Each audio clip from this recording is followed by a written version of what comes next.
Good afternoon, everyone that's connected in, or good morning, or good evening, depending on where you are in the world. So let's get started with today's session. As you will see, you don't see my mystery head floating in the middle of the screen today. We've switched back to the big Apple XDR display, which does have amazing things with it, but it doesn't have a webcam. So you don't have to put up with my face, and instead you can focus on the pictures instead, which is much better. So today, normal rules apply. So we are editing currently in 20.0.4 of Capture One. For anyone that wants a copy of that, go to capture1.com. You can get a free trial for 30 days, use it without limits and so on, and then decide whether or not you want it. For those of you that don't have 20.0.4, if you already have 20, then it's a free upgrade. If you don't have version 20 and you're in version 11, 12, 10 or whatever, then there are upgrade versions available, but all of it on capture1.com. So, normal things, there's about a 10-second-ish delay on your comments, so if you put a question in, I'm not ignoring you, I'm not carrying on like a railroad. It's just a case of I haven't necessarily seen it yet. When it comes on, good morning, David. Day 40 in quarantine. Cool. Yeah, I think we're the same. I don't know where we are at the moment. I've stopped counting. I get why in jail they have the little numbers on the wall now, because it sort of makes sense. So, one other thing before we get started. At 2:30 UK time today, so that's 9:30 in New York and 9:30 in Hong Kong, AM or PM, head across to the Capture One Facebook page and you'll see David Grover doing a bit of an announcement. So there's a bit of a preview on the updates that are coming to Capture 120. So this isn't an updated version of Capture One, this is an update to Capture 120. And he's going to show you some really, really cool stuff, hopefully, that will get you very excited. It's certainly some big improvements from my point of view, but you'll be able to see what we're talking about at 2:30, and hope you're as excited as I am. So, hello everyone, Wayne, Mark, Tuin's on. Woo. Harry, hi. Let's have a little play then. So, one of the things that was asked at the end of Friday's session, was for me to go through the different versions of Clarity. And I misunderstood the question on the video, so we're going to do that today. Before we do that, though, I want to cover one other thing, which I noticed in a couple of the files that you guys are sending through. So when you send a file through, it's the raw file. Obviously, we get access to all of the EXIF data that's in there as well, which helps Capture One to be able to process it. But part of that EXIF data, let me just scroll down the screen, is this stuff, the IPTC content, which is the creator flag, whether there's any websites involved, whether there's a copyright notice, and a lot of your images are coming through without that data. Now, what that tells me is either you haven't set up your camera to record that data, so all cameras have a function in there where you can actually type in your copyright data into your raw file, which means that your ownership is embedded into that raw file at the point that it's captured. If you haven't done that, or you want to change it later on, raw editors such as Capture One allow you to do it. So actually in Capture One, when I go into one of these raw files, I can add stuff in here. Blah, blah, city 1, etc. What that does is whenever I then export a variant out of Capture One, it's going to take all of that EXIF data, all that copyright data, and embed it into the file that's outputted. That's really important. If someone steals your image, this is the way that you prove that you flagged it as yours and your own. And more importantly, forget stealing images. If someone wants to find out who took the picture, you might have a scenario where someone sees a picture and thinks, wow, that's great, I want to license it, I want to buy it. Who took it? If you don't have a watermark on the front of the picture, which some people choose to, some people don't, at least in the EXIF data it's there. The other place to add it is at the point of import. So when you import a file, you actually have this function here under metadata. You can type in the copyright and description, put that in if it's not already in your file, and it'll come through into those IPTC tags. So just a bit of housekeeping, but please make sure that you're tagging files, especially the raws, with you, because you're the owner, you created it, it's your content. Make sure people that are looking at the file know. Okay, so there you go, telling off. Let's move on to Capture One's Clarity function. So some of you will recognize this from Friday's sessions. The question that came through was, what are the settings in Clarity? And I misunderstood and thought that we were talking about Clarity and structure. Actually, the question was about these functions here under the method. So I'm just going to show you very, very quickly what these things do. So I'm going to create a filled layer. So if I show the mask, that's everything on the image. So everything I do to this layer is going to apply to everything below. And let's put our clarity, and for the purposes of this, we're going to put it way up. Please don't ever do this, but it's at 100 now. So let's go back to old school. Classic clarity. This is what clarity used to be. So in fact, what I'm going to do is I'm just going to zoom in. Oops, not that much. Let's go to about there. Why do I have a huge proof margin? That's not very good, is it? Right, let's go to fit. This is what clarity used to be. It used to be horrible if you overdid it, because what it's doing, and we talked about this quite a lot, it's a mid-tone enhancement, so it's looking at the greys in the image, so all of this stuff in the histogram, and it's pushing it and making it forced to become either lighter or darker than the pixels next to it. So in other words, add contrast. If we look out here, so let's turn this layer off and on. Yes, it's certainly added contrast, but look at the horrific state, these dark areas on the edges here and the light halos around it. It just looks fake. So we go from something that's got a natural image to something that's way over processed. And that was always the problem with clarity, which was it was a very specific effect. It looked really cool once or twice every now and then, but then people overdid it and it became this sort of cartoony sort of look. So the guys at Capture One many years ago refined clarity, and they introduced this thing called natural. I think it was around Capture One 9 or 10, something like that, that came in, the natural function. So I'm just going to switch from classic to natural. So you see how much less of a cartoon it looks. Now it's still overdone, we've still overbaked it at 100, but if you look at the original to the one with more contrast, what you don't have is those horrible dark lines and cartoony bits around the image. So it's still relatively natural, hence the name, but it's definitely got a lot more contrast. And if I now switch back to the classic version, so keep an eye on the screen, so that's with natural, that's with classic, you can see how much of a difference it made, that natural function. So genuinely, from my point of view, for, I don't know, 8 times out of 10, leave it on natural. Natural compared to no clarity, it's going to give you a little bit more punch, a little bit more pop, a bit more contrast, but it's not going to ruin the image and make it look like a cartoon. There are 2 other options in here. One is neutral. So neutral, kind of imagine it's doing what it says actually. So with natural, you see this color in the sky up here and so on.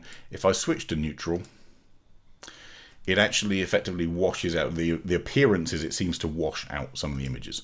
So you lose some of the deep colors, the rich colors and so on. It sort of, it almost, not quite flattens, but it certainly mutes a lot of the tones in there. And then you've got punch. Now punch, as you can see, actually enhances a lot of the colors. So if I turn that off and turn that on again, so it's still almost a variation of natural, but unlike neutral, which is taking away some of the color and some of the vividness, punch is adding it.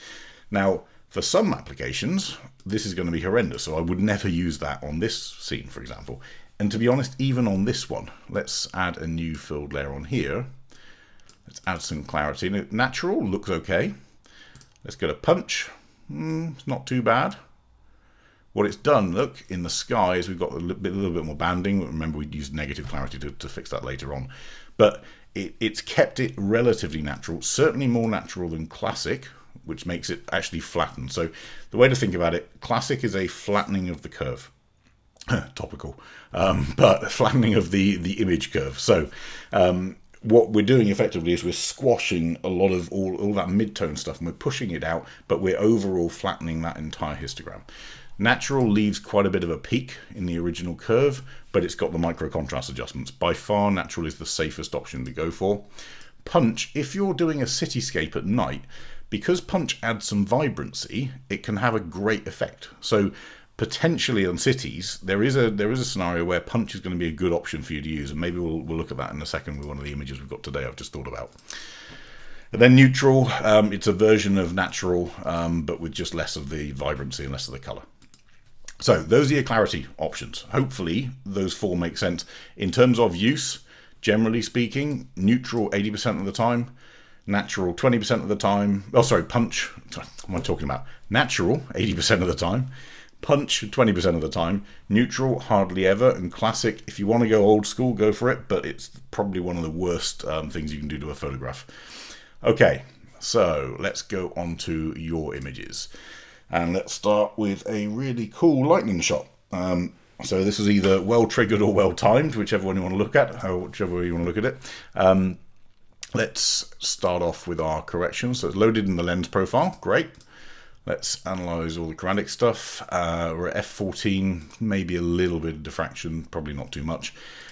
What we have got in this shot, however, is an awful lot of haze. Now, I hear quite a lot of people saying that Capture One doesn't have dehazing function. So you'll hear the word dehazing from other software vendors and so on.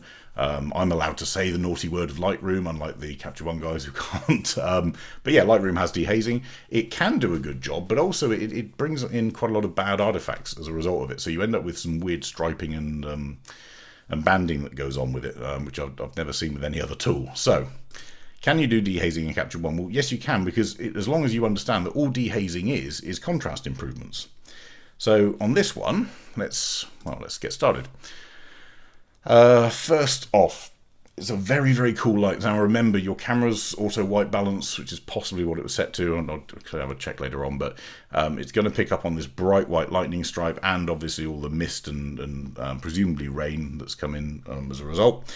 So I'm going to warm this image up just a little bit. We're going to go to probably about there. And what I'm looking at, I'm forgetting the sky right now. I'm looking at the color of these houses. So these terracotta roofs and these sort of beige colors on the walls, they should be, you know, terracotta and beige. They shouldn't be that cold blue. They should feel, you know, this one here looks like it should be white. This should be slightly yellow. Yeah, we're sort of there. So we've made the houses look their natural color. And that's one of the only things that we can really base it on. We've also got the white of the boats, because we know that the boats are typically painted white. So we can use those as a reference as well.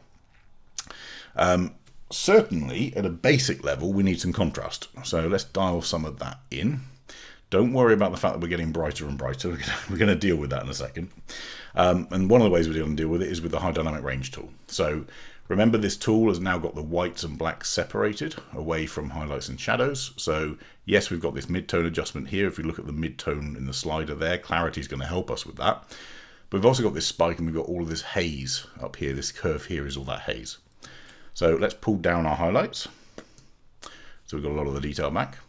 Let's pull down our whites as well.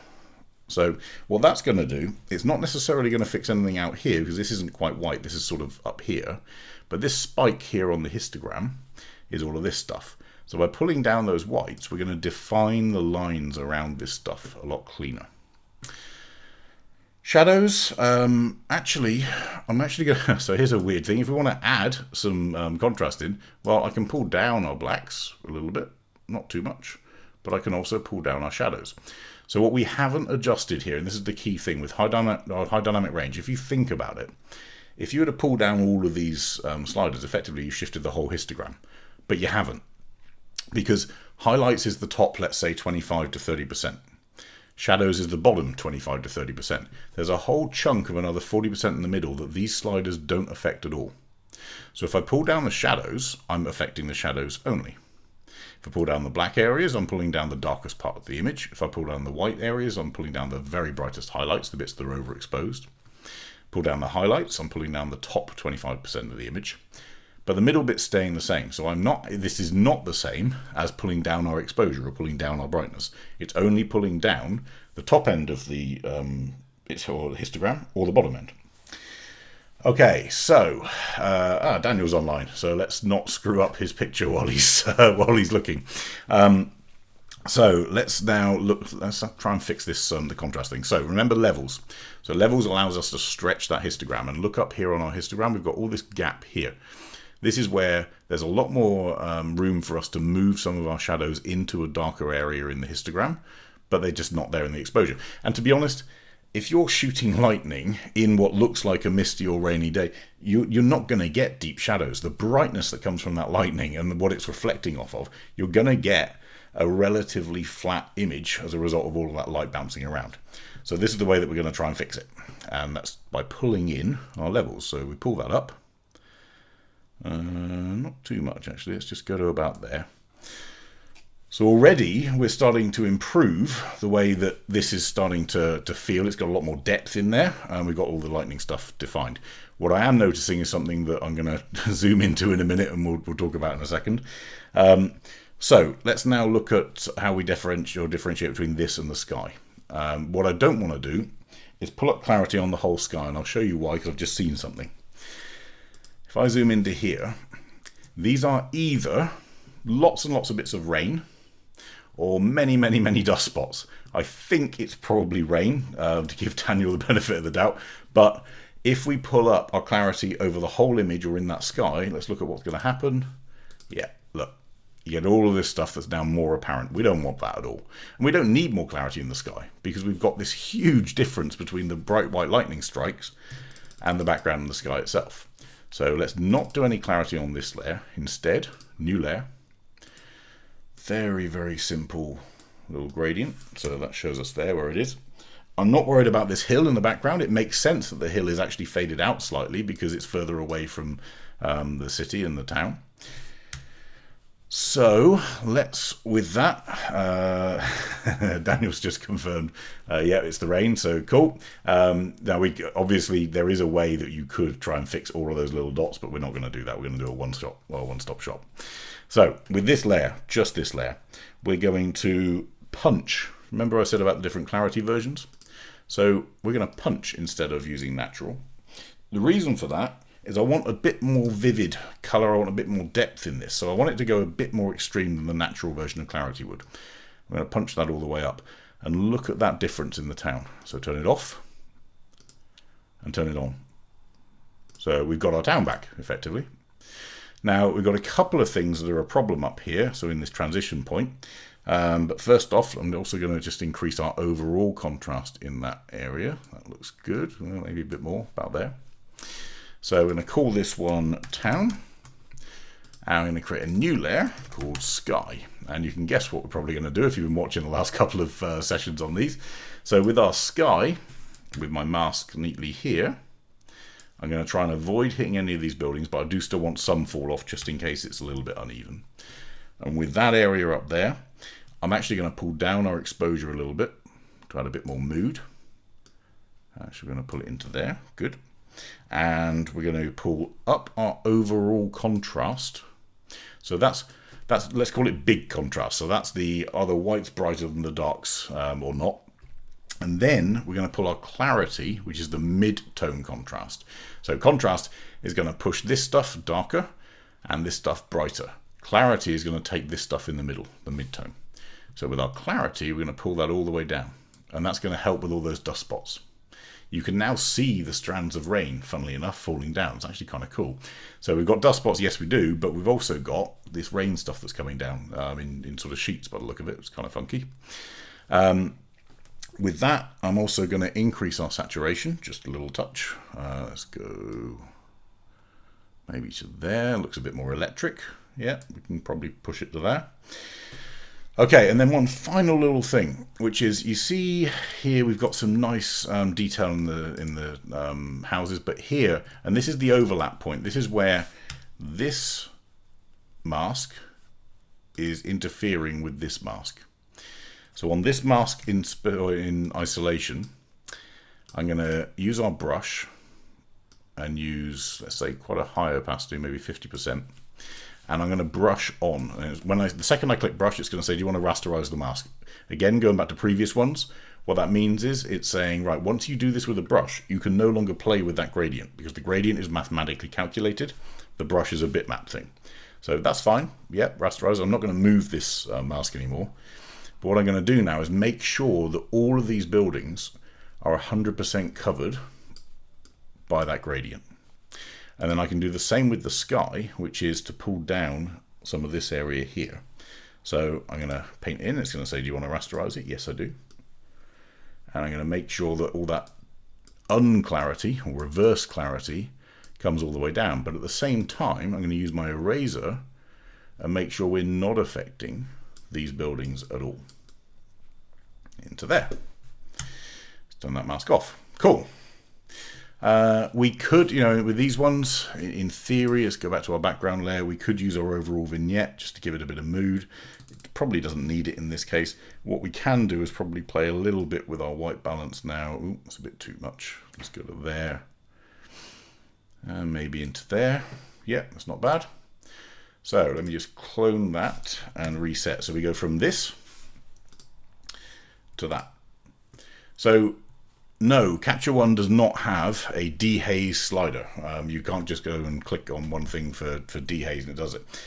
The reason is, if you imagine I'd done dehaze on that image, all of the extra little dust spots and everything, or rain spots that had come up on that lens, would also be dehazed. They'd also become more defined. So what Capture One does instead is it gives us a lot more control over which areas we want to dehaze. And the way that we do it in Capture One is effectively through the contrast adjustments in contrast overall, so big contrast and big clarity. Let's just, oops, wrong one. I just want to brush in, just saw a little bit of a halo over here, so I just want to brush some of that in a little bit. We're going to reduce our opacity just to blend it a bit. So again, with all these gradients, whenever we're dealing with gradients over a hill, just bear in mind the hill doesn't match your gradient, so you might need to brush some of this stuff in.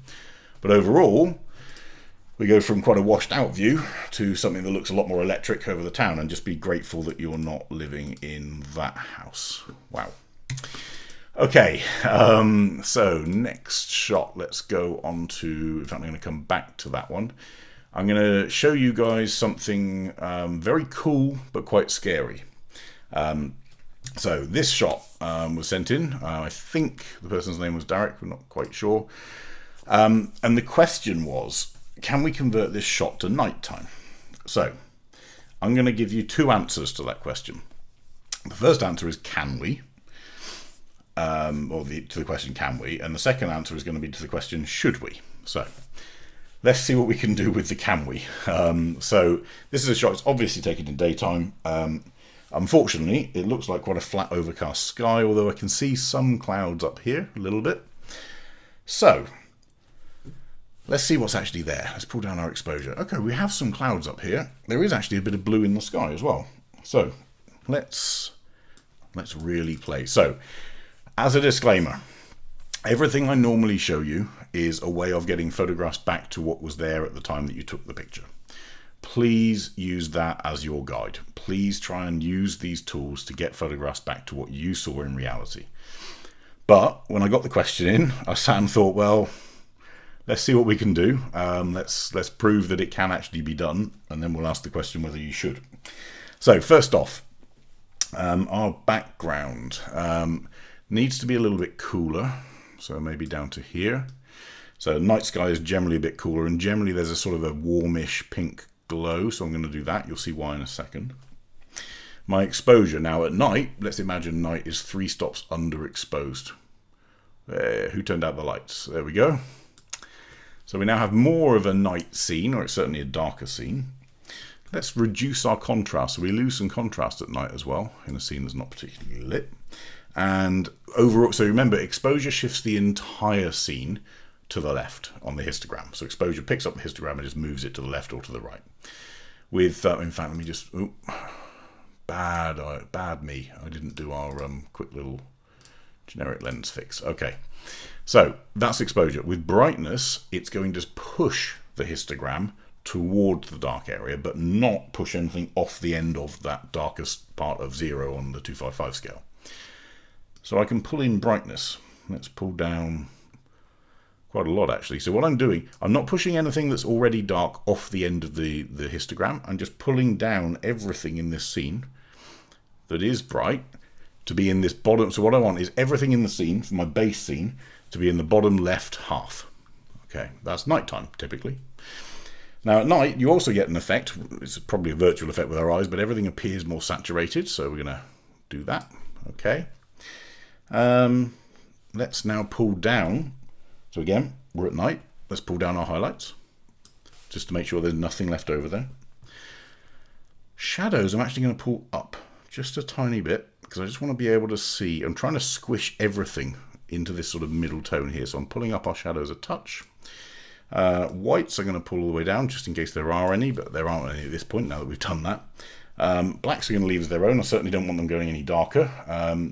But we've now got effectively a view of a scene which is more like a nighttime than this. So here's our daytime, here's our nighttime. But here's the problem, and I having seen one of the sample things from from, oh, sorry, I can't remember your name, Derek. We're going to just pick up on some of the stuff that we were looking at. So, to add some light into this scene, here's where we get a bit funky. Let's call it lamp. So, light at night, warm light, is still warm. So a sodium lamp, you know, is still pretty warm. It's certainly not blue light. So let's pull this. This is going to be a scary thing. We're going to pull it all the way up. And our tint, we're also going to pull all the way up. So we've got warm light. So if I were to paint something onto this layer, look at the difference this is going to make. Right, really warm light, yeah? So, with that, we're also going to increase our exposure. So remember we took our base image down by about 3 stops. Our light, we're going to allow it back up to almost daylight, in fact a bit even more. So 3.5, 3.6, whatever, that's fine. Here's my brush, and let's make our opacity, maybe there. I'm going to make our size pretty small. So let's imagine there's a little candle in there. And obviously with opacity, the more I click, the more it adds. I'm going to make this one a little bit smaller. That one's smaller still. Cool. So we've added a little light. And now let's reduce our opacity down to about, I don't know, 9 or 10. Still a soft brush. I want no hardness on this brush whatsoever. And with this one, let's start painting in a bit of a glow. Okay, now of course that light would bounce off of the wall a little bit on this building, like light strands. Now we're going to pick up on the tree a little bit, because obviously the light would illuminate the tree to a certain extent, but not all over the tree. That wouldn't make sense. Let's imagine there's someone in this room. Let's just increase our opacity a bit, just so I'm not here forever doing it. Well, it's a bit over, but we'll cover that in a second. Let's pull that back down and up to there. So maybe there's a street light down there or something. Let's just make sure we're doing it softly. So again, with the opacity layer, we can be very careful about how much we're adding. And I'm also going to come back and erase some bits, so don't worry if you're seeing me go over things that don't quite make sense. There's probably going to be a light down in the background, so we'll just illuminate that a little bit. Bit of reflection off of this roof, bit of reflection down here. Now I'm going to use my eraser tool. I'm going to set the opacity to 100%. And in here, we're going to go in really tight. And in fact, I'm not going to do it at 100%. We're going to do it about 60 or 70. And we're going to have quite a hard brush. Don't click off the image, that was silly. And I'm just going to make sure this frame doesn't look fake, apart from the fact the whole image is starting to look fake. Let's go into there. I'm just reducing our brush size using the square bracket. There we go. So I'm doing this very roughly, just before anyone wants to pick up on some of the areas that aren't quite perfect, but you're going to get the idea. So just fix that. Obviously the light can't illuminate the sky, so make sure you haven't covered any of the sky with what you've done. Let's make the brush a little bit bigger again. Opacity right the way down, hardness right the way down, and a few final little tweaks, certainly on this edge here of this building, because that would make sense. Into there. Okay. So here is what we started with. And in about, I don't know how long that took, probably 4 or 5 minutes, we're into there with one layer. So all we've done is we've taken our background to take this entire image into a nighttime scene. And then we've added a layer for the foreground called lamp, which has a very, very bright and very, very warm light added to it, which allows me then to play and soften different bits with a brush. So if we look at our mask, let me just go to grayscale. Look how horrible that mask is. It's revolting. However, it gives us the effect of the scene looking almost like it was at night. So the question of can we convert this picture from a full daytime scene into a scene that looks like the lights are on and it's nighttime? Yeah, we can to an extent. If I if I spent another, I don't know, probably hour or so on this, I'd add another layer in there called contrast, and we'd make sure, for example, that on the tree leaves here, where we've added some exposure, I also need to fix that with some contrast there, because otherwise they just wash out. We could make sure that this light is absolutely correct and it's flowing in the right direction for everything. We could, there are so many things. Whoops, bit too opaque. There are so many things we could do on this image to make it look more realistic, and that's my problem with this. To make it look more realistic, do you know what would make it look more realistic? Shoot it at night. If you want the image at night, shoot it at night. If you want the image in the daytime, shoot it in the daytime. So yes, we can go into the world of digital art. To be honest, Capture One can do maybe 80% of what we need to do in this particular case if we wanted to convert it to a full nighttime picture.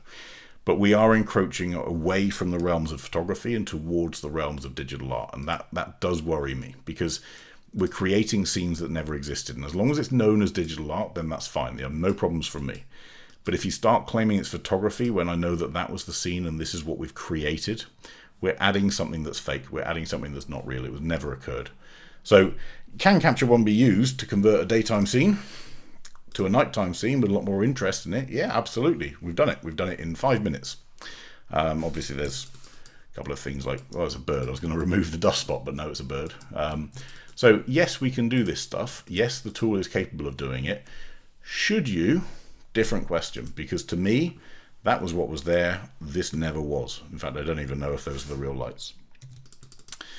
Okay, any questions on that one? But the broadest term, the answer, we talked about it in the session last week. If I went back to this one, for example, on our filled layer, could I create this to make it look more like nighttime? Yep, we'd cool it down. I mean, this isn't going to work quite the same way because we haven't done it in the same way. But yes, we can make it look more like nighttime. Could we make it look more like sunset, more like sunrise? Yes, of course you can, with white balance and exposure. Should you? Different question. To me, that looks okay. Doesn't look bad, but it's certainly not what was there, and that's where we've got to be careful. Okay. Any questions on that lot so far, people? Hello, AJ. AJ's hello with lots of O's. Cool. AJ is the person that's making all of those really cool masks for us, for all of the designs that we've put out there. So everyone can say hello to AJ.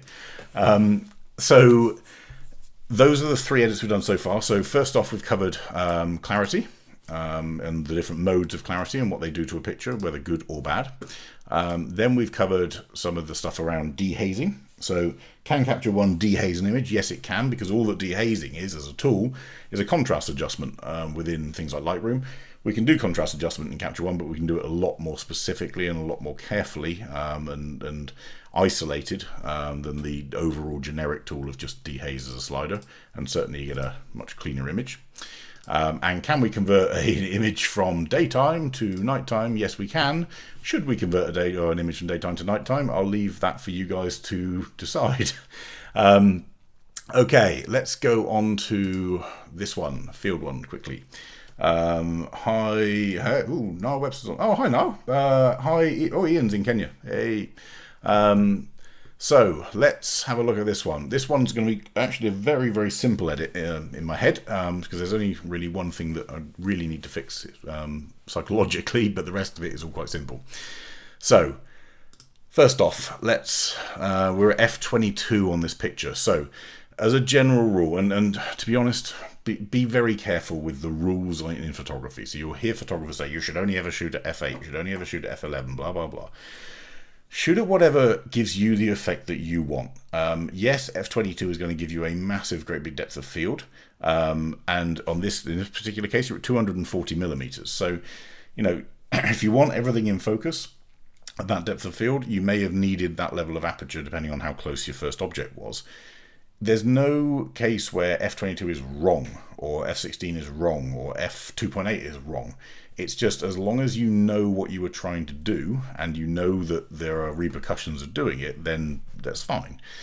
So the repercussions of shooting at f22 is you're likely to get some pretty heavy diffraction in the lens. So by diffraction, what we mean is Let me show you real terms. Right, so I'm zooming in unfairly at 200%. Let's actually go to 300%. So you can see this clearly on the screen, I'm hoping. They're pretty sharp. If I go out to 100%, they're not bad, but I can see they're a little soft. So when we see things are a little soft, this is where diffraction correction comes in. So watch when I tick this box. You see how everything just popped a little bit? It just got a little bit sharper. So we turn it off so you can see it again. A little blurry. On, a little sharper. Let me zoom in more. So at 400%, this is unfair on the image, but so that's without, and that's with. Hopefully everyone can see that sort of kicked in. So diffraction correction will correct for any diffraction caused in the lens, typically at smaller apertures. So the second you go above about f11, start paying attention to diffraction correction and start making sure it's on, as long as you have the lens profile for it. So as long as the lens profile is loaded in, Capture One will do a great job with it because it's been tested and it's been refined to fix the exact diffraction that comes from that lens. If it has not and it's using generic, it'll still do a relatively good job, but it's not going to be as good as a proper profiled lens. So diffraction correction is going to fix, well, it's going to correct for some of the issues that come as a result of using f22.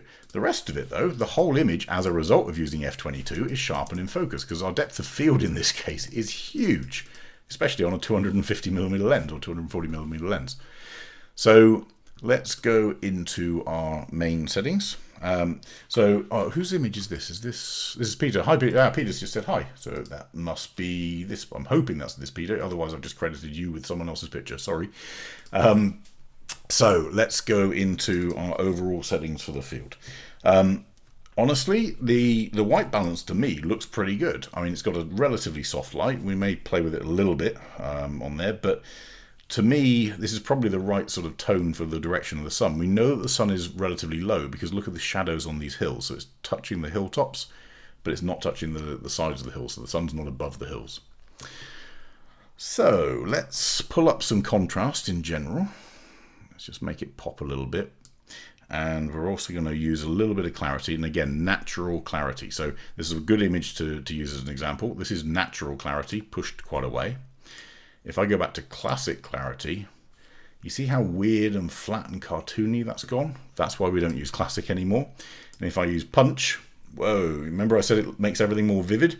Well, all of a sudden this image has got blues in it, it's got some yellows and reds in it. It's basically made everything more vivid, more cartoon-like and more vibrant, which is great for a city at night, but not great for a natural picture of a field. So natural's the key. As I say, probably 80% of the time you want to leave things on there.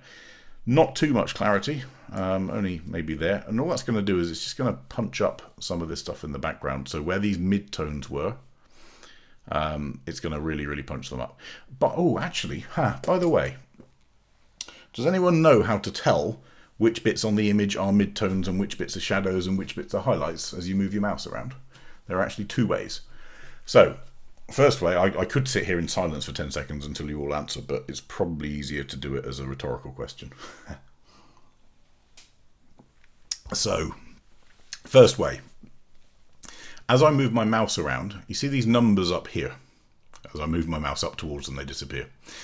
So, red, green, blue, overall, effectively the grayscale. So, these numbers are telling me, as I move my mouse over any point in the image, the value of red, the value of green, the value of blue, and the value overall in terms of brightness, and effectively grayscale from 0 to 255. As I move my mouse around, so let's go to a green bit. Well, actually, green, funnily enough, isn't actually made up of pure green. Green in grass is actually, believe it or not, green in grass, if you measure most of it, is actually quite yellow with a little green tinge. So what you'll see on there, the reading, 103, the overall position on the histogram, 111 red, 111 green, and 40 blue. Well, that's our green color right there. If I go up to our white area here, 248, 240, 220, overall 240, that's very much in the highlights. If I go into the brown area down here, I'm going to see, and this is browny grey, I guess, but you've got these numbers up there, 48, 45, 40, so that's 48 red, 45 green, 40 blue, 46 in terms of its brightness. But watch what's happening on the histogram on the top left up here as I move around the image. You see the little orange bar? So that's telling me where in the histogram my mouse pointer is currently pointing at. So up here in the sky, the orange bar is up in the highlights. Here it's in the midtones. Down here is in the shadows, and down here is really in the shadows. So down into these dark parts of mud and dirt, we're in the shadows. So the whole time that we're going around and I'm saying, oh look, here's some midtones, here's some shadows, here's some highlights and whatever, I'm doing it by eye to a certain extent. But if you're ever confused or lost as to whether or not this is a midtone or a highlight, just move your mouse around, look at where that orange bar is on the histogram, and it'll tell you whether you're in the highlights area, in the midtones area, or down in the shadows. So these fields up here, we can see where that orange bar is on the left-hand side, that these are all in the midtones.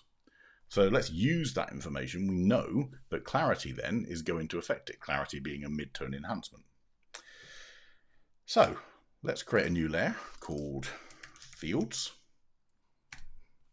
And we're going to use our trusty little gradient layer. And let me think about this. I'm actually going to come in quite hard over that line on the mountain there. We may fill that in a little bit in a second. But I'm just going to twist this. Okay. And with that layer, I'm going to pull the exposure down just a little bit. Not too much. Maybe there. Okay, so we've got a bit more detail in. With that line here, I just want to make sure that we haven't affected anything in the foreground field, which we haven't, which is good. Now I'm going to pull down our highlights a little bit. And let's pull up our whites a touch. So the areas that are really lit up on those edges, let's pull them up a bit. And then our clarity, we can really go for it on this layer. So not that much, but actually look at that. There's all this detail up here of all of these little branches and stuff. We don't want that much though. Let's pull it down to maybe, I don't know, 25, 30, something like that. So we've got a bit more texture in the field. So if I turn this off, turn this on, you can see how we've got some of that back. So it just feels a bit more vibrant, a bit more punchy, a bit clearer. We can also tweak our saturation just a little touch as well. Not too much. There we go. That's good. And then let's create another layer. And that layer is going to be called, what should we call it? Brown mud. Let's be descriptive. And down here we've got this line. Now what I love about this image and what's really cool with it is not only do we have layers in the background, so these sweeping curves, but we've got these very definite boundaries. So we've got the background layers of fields, and then we've got a line, and then we've got the vibrant green grass, then we've got a line, and then we've got this dark area here. So we're going to make this dark area really pronounced. Let's go to about there. Okay. And then with that, remember on this layer, I pulled the exposure down a little bit. On this layer, we're going to pull it down even more. Ooh, not that much, maybe there. That's okay. Right. So let's just clone that and reset so you can see. So there's our original image. I said we weren't going to do much to this shot. There's a version of a finished one. Now, what I can now do is create a filled layer, and I can pull our levels in a little bit. So remember, the levels is effectively stretching out our histogram to make it a little more vibrant. Let's go to there. And then we come to the conundrum, which I think from memory was in the original question, which was about with the sky, and whether the sky should be in there. So this is now personal preference. To me, this is a bolder shot than here. It's the same shot, same data. All we've done is we've just increased a lot of the contrast in it. But that to me feels a bit more finished as a print that's got a lot more texture in it. Certainly if I go side by side in these areas, look at our finished version compared to the original, and look at how detailed that is compared to the original raw. Some of that is through that simple diffraction correction on our lens profile. Sorry, on that one, it's enabled. But a lot of it now is down to the contrast and clarity that we brought in, certainly in the sliders down here.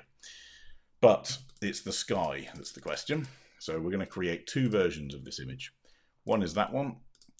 The second is the exact same image, all the same adjustments, but I'm just going to crop it a little differently. And I'm just going to pull, oops, let's go, I'm constrained, we'll work it out later. I'm just going to pull it down so we don't have sky. And to me, that feels a lot cleaner as an image, without the distraction of that at the very top. So completely up to you, it's personal choice. But for me, I think that feels like a more complete print. If I'm going to put that on a wall, I don't have to worry about any edge going towards a mat or anything like that with the white up the top. But on this one, look at the amount of detail we've got in that shot. It's really cool. We brought it all out just by using contrast enhancement. And the contrast enhancement all applied to the midtones, and we know they're midtones because as I move my mouse over the image, it's telling me on the histogram we're in the midtones. So whenever you see midtones and you want to increase contrast, clarity is your friend. If ever you're in the highlights or the shadows and you want to increase contrast, then use the overall Big Daddy contrast slider and it'll do the same thing. Peter said no sky. I agree. So I'm in a place of no sky. But to some people, they'll want it for context. But yeah, absolutely, I'm in a place of no sky. Okay, and final one for today. Let's go on to a very cool ocean shot. I like this shot. So let's load in. So again, remember what I was saying earlier, we're at f14. Let's assume there's some diffraction in this lens. Is there any sharpness fall off? Let's have a look. So what I'm looking for is not is it in focus, but you see here, nice and sharp near the middle of the lens. But as we move, I'm at 300%, I'm being a little unfair, so 100%, very, very sharp towards the middle of the lens. But as I move out to the edges, we lose a bit of sharpness. Some of it is diffraction, some of it is part of the glass process in the lens, but some of it is sharpness fall off. So we've got a slider in here that will fix that right up. And that's just going to fix some of the sharpness, but it's not going to sharpen the whole image all the way up. It's going to sharpen just the edges. So imagine like a reverse vignette for sharpening. Right, Jim, sorry, let's go back to the previous one. So Jim has asked, can we, oh, where are we, field? Can we pop the white leaves a bit on their own? Yeah, absolutely we can. So what we could do, well, we could do it with a Luma mask. We could try that. Let's give it a little go very quickly. So let's call a new layer leaves. So I'm going to try and cheat. This might not work. This might go very, very spectacularly wrong live online, but let's have a little play. So I'm going to create a mask that's 100% opaque, no hardness on it, and I'm literally going to paint over the leaves. Let me turn the mask on so you can see. I'm painting very roughly over those leaves. And I'm hoping, so I'm protecting myself because what I'm going to do is use a Luma range to try and isolate those leaves. The traditional way of doing it would be either to use color range, and we can adjust it, and we're also going to use the color editor to do it. But some people would actually go in and auto mask some of this stuff. We'd actually draw around some of the leaves and hope that it got it right. It won't, there's just too many. Well, it can, but you're going to spend a week doing it. So what we're going to do is be very rough, but hope that we don't pick up anything in a similar range of color or brightness, as far as Luma range is concerned, that we're going to adversely affect. We don't want to affect things that we didn't intend to. So that's our leaves done. Sorry for chopping back to this one, but it's a good question. Let me just get that off the screen so we can see. Okay, so let's turn our mask off and let's see what our Luma range can pick up. So here's my tree. I'm going to click on Luma range and I'm going to click on display mask. With our Luma range selected, I know it's going to be the bright stuff for sure, but how far up do I have to move this to only isolate the leaves? So even here, see, I've still got some little flecks on the grass. We don't really want to affect them too much. Oh, that's starting to look okay, but let's make the fall off a little more gradual. Not quite. We'll soften the radius a bit. That'll do us. Okay. So in this case here, we've now selected, even though I masked very roughly all around those trees, you now see, because we've used a Luma range that was looking for a certain tone or certain brightness of the image, because everything around these trees is quite dark in comparison to the leaves, including some of the leaves, so be aware of that. With the Luma range, we're able to actually isolate some of these areas. Now there is a bit of a trade-off here. We might have to leave some of the leaves behind, but get some of them in. So let's apply that for a start. Then we've got the chance of saying, well, actually, within our color editor, so not only now have I selected only a certain area with the brush tool, I've also then selected only a certain amount of brightness with the brush tool. Now I'm going to go even further and say, actually, only a particular color of leaf. So this color here, it's selected, that's about right. Just in case there are other colors, I'm just going to expand that a little bit, not too much. And with our lightness, we can increase it a touch. We can desaturate a little bit to make them a bit whiter. Okay. So I've gone over the top just to show you the effect it's done. So all I've done is in the advanced color editor, clicked on the little dropper, clicked on a leaf. I know that we're only going to affect now, if you think about the layers that we've just built up, we're only going to affect anything in the picture that is the color of the leaf that I clicked, plus or minus a little bit because I stretched it in here. But that is only going to apply to the area that was a certain luma range, because I also hit a luma range on this same layer. And that is only going to apply to the areas that I actually painted with my very rough mask. So I can get very specific. I can say only this area, and in that area, only this range of luma, and in that range of luma, only this color. And what that results in is a layer that I can now turn on and off the leaves. Now there is a little bit of tidying up to do. You can see in here we picked up some of the grass.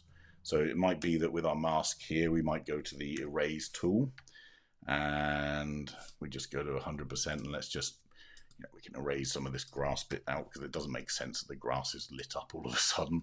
And it doesn't really matter. We can be a bit rough. You can miss a couple of leaves. The point of leaves is they are not always uniform. So we can be a little rougher than normal on it, but let's make sure we're not highlighting grass. That would make sense. But now we have a layer where I can basically turn off or on the leaves to whatever extent I want. So probably about there. So David's just asked, yeah, you can do, but is it desirable? So genuinely on this stuff, again, it goes back to the same question on the day to night version of the shot. Without this, the challenge for me with it is, yes, we can brighten up the leaves, but remember what I said about the light. The light that's hitting these leaves is very nice, it's very golden and soft, and it matches the light that would hit these hills in the background. It sort of makes sense. If I make these too bright, so let's go to the full extent that we did, this just doesn't make sense. How could it be that the light is so soft and warm in the background and so long and sweeping? We know that means the sun is low, and then these leaves are bright white like they're in a spotlight. So I would be tempted to enhance them a little bit, but probably only to about there. So it's still a pop, it goes from there to there. So without and with, but I wouldn't be pushing them too far because it'll just look over the top. Okay, so hopefully that answers Jim's question. Okay, then let's get on to Daniel's shot. So we covered the sharpness fall off. So effectively that's like a mask around the edge of the lens, which improves sharpness overall. And the whole point being that some lenses just have a little bit of softness at the outside, and Capture One knows that, and it can do that in the lens correction. It can sharpen just those bits rather than the whole image. Because if we do the whole image, remember from other ones, if we sharpen too much, we end up with horrible halo-y things and rubbish. So let's have a little play. So to me, this feels a bit murky. It's a stormy day, obviously. I want it to feel cold. That's the thing for me. And then a lot of this is, while I wasn't there at the time, you can see from this scene, it was probably pretty stormy and murky. I'm not sure. Maybe someone mentioned it was Hawaii or something. So maybe it was actually warm, but it feels like a cold storm. So let's try and have a play with it. First off, let's then, as a result of that, I'm going to pull down our white balance. Not by a huge amount, but I just want to get some blue in that water rather than the sort of greeny browny colour that was there before. The tint's fine as it is. And what I'm looking at is we haven't changed the sky to be too pink or too green. It looks about neutral. That's pretty good. Most of this stuff falls in the shadows. So again, going back to what I showed you just now, as I'm moving my mouse around the image, up here we can see watch the histogram up here on the left-hand side as I move my mouse. Up here, we're in the highlights. Up here, we're in the whites. That's the way, way, way bright part of the image. Here, we're way down in the shadows. So these will be the black areas of the image that pick up. You can see the orange bar on the bottom left. And all of this stuff is in the midtones. So it's in the shadows and lower, effectively. So we now know what ones we want to affect. We're going to affect the shadows. So on our shadows, I'm just going to pull up. Ooh, there we go, quite a pop. That'll do. So none of that was clarity, that's just pulling up the detail and the shadows on their own. We can apply some clarity. Always a good one. Let's go back to our clarity discussion earlier. So this is 100% natural clarity. Way too much, obviously. Let's go on to classic. Now it looks like a cartoon or like a hand drawing or sketch. It looks horrible. Let's go on to punch. It's an effect, let's call it that, but I think it's over the top. So now you can understand why natural is probably the one that we want to stick with. We'll put a bit of clarity on there. And the reason is because I want some of this stuff to come out, some of this texture to come out. So remember as well, we talked about before, texture, we can also look at things like structure. So structure is going to be an edge definer. So where we've got anything that's got texture and edges and points and so on, bringing up structure, you see all that detail come up. That's too much, obviously. We get the horrible halo lines. So we're going to use a tiny bit of structure just on there, just to pull up some of the detail on the rocks. Okay, we've got a little bit of a lean along here. So let's pull our straightening tool. So on this one, you just click on that tool, click and hold on one point in the horizon, and let go on the furthest point in the horizon, and we'll get a nice straight image. Cool. Funnily enough, even though that is straight, you see how it feels a little imbalanced, and it's because of this rock here. So randomly, I'm going to unstraighten it just a little bit, just to about there. I just want that rock to feel a little more balanced. So it is still straight within like 0.1 degrees, but it's made a bit of a difference in terms of the balance of the image.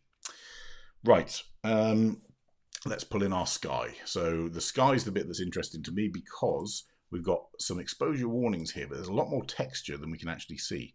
So let's just prove that. Pull in our, there we go. Got this color out here. We've got these oranges and yellows, and we've got this blue stuff up here. So let's create a new layer. The new layer is going to be called, strangely enough, sky. I'm going to draw a gradient, and I only want to affect the sky, strangely enough, given its name. Now I'm going to just move that gradient down to the horizon. For some reason, that's going to be a bit difficult in this particular one. And I'm going to make sure... Why can't I grab it? That's annoying. It's because it's too small was the answer, but let's just move the midpoint there. Okay, I'm just going to squash that point down to there and squash that point to there. And further away from the center is easier to do the rotation, so I'm just going to rotate it over here. Good. I'm going to draw a gradient, which is done. So there's our mask over the sky. And with that gradient, I'm also going to hit luma range. And the reason is because we don't want to affect, I don't want to darken this rock anymore. It's already dark. So with our luma range, we know we want to affect all the highlights. So let's fill that all in. Pull this up until our rock starts to disappear. And we're making sure nothing else has disappeared. So we'll have a nice slow fall off. So it's a subtle fall off. A little bit of blur at the edges because we know there's a bit of texture here. And apply. And then with that, we can, let's try warming up a little bit. Little touch of sky warmth up there. That's good. I'm going to pull down our highlights. I'm going to pull down our whites all the way. There we go. We got a lot more texture back, which is great. I'm actually going to pull the overall exposure down, which gives us a bit more of a stormy effect, which is kind of cool. Even the shadows we can make dark. So another way of doing the stormy effect is we pull down shadows and blacks. Anything that was already pretty dark is going to get even darker. That looks pretty cool there. Okay. That gives me a little bit more scope with our background to actually go cooler with the water almost into there. And we're going to go a bit cooler back with the sky so they don't, what you don't want is the sky and the ground to mismatch completely. That doesn't make sense. Okay, so in my head, that's probably where we'd go to. To be honest, out of camera, it's a nice shot to start with, but all we've done here is we've just made it a little cooler, a little colder, literally cooler, in terms of the water out here. We've got a little bit more texture back in the sky. Obviously up here we've got a dust spot, so literally click on here, dust spot tool, make sure the tool's big enough to cover the dust spot, click, and it should go. If it hasn't, which it didn't quite get, No, I'm going to delete that dust spot, and instead we're going to have to do it with a healing layer. So new heal layer, choose my brush. Brush is too big at this point. Make sure your brush is set at 100% opacity and flow. Source, destination. There we go, let it blend in on its own. Good. So there's our dust spot gone. But effectively all we've done is we've just made this pop a little bit more. If it's popping too much, if you're liking, then pull down this clarity slider down here. And if it's a bit too cool, then obviously you can play with the white balance. But to me, this one's very nice, but this one's just got a lot more texture. And look at all the detail we've got in some of these waves and so on. So that's it for today. That's quite a lot of images we've gone through today. How did we do? A couple on clarity there. 1, 2, 3, 4, 5 plus 1 clarity. Cool. So that's it for today's session. Hope that all made sense. If anyone's got any questions, then feel free to send send them in a comment. We'll hang around for a couple of minutes after this. Send them to all of those different addresses and we'll pick them up somehow and answer you. Remember to send in any raw files you want editing and playing with any questions into that tool. So paulreeferlive.wetransfer.com. And also remember that in about half an hour, you've got the guys over on the Capture One Facebook feed doing the live preview of the update that's coming to Capture One 20, and I'm pretty sure you're all going to like what they're going to say. So until then, I think we're next Monday, but check the normal page and you'll see the update on it. And in the meantime, stay safe, look after everyone, and we'll catch you next week. Cheers, bye.